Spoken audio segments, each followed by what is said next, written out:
Award-winning authors and storytellers and professors will be gathering this weekend down in Muskogee for the Five Tribes Story Conference.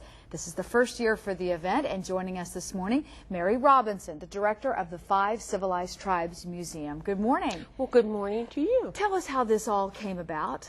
Actually, this began about 2 years ago as a dream of mine, Tim Tingle, Greg Rogers. Tim is an author and a storyteller, and so is Greg.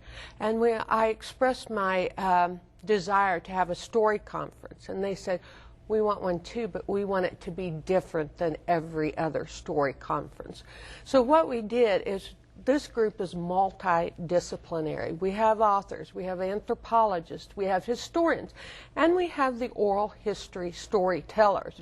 Bringing them all together just to show how one interfaces with the other, to bring the culture and the history together.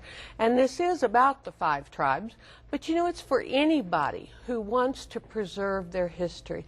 And maybe it's a family, but we will have writers' workshops, panel discussions.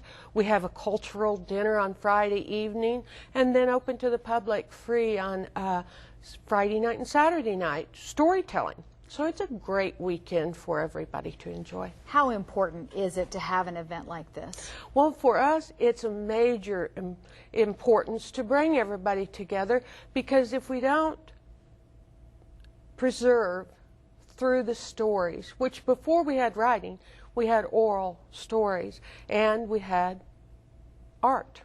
That was how the stories. Now we have to bring the stories together to continue the culture, preserving the culture of the five tribes.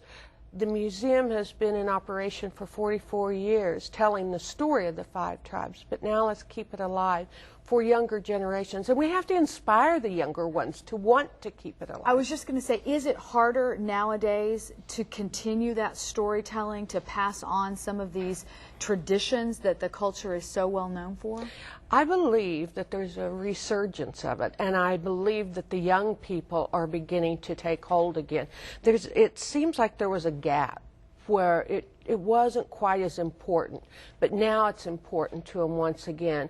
And with the oral stories being told, right. You know, because for years the elders didn't speak of some of the happenings to them.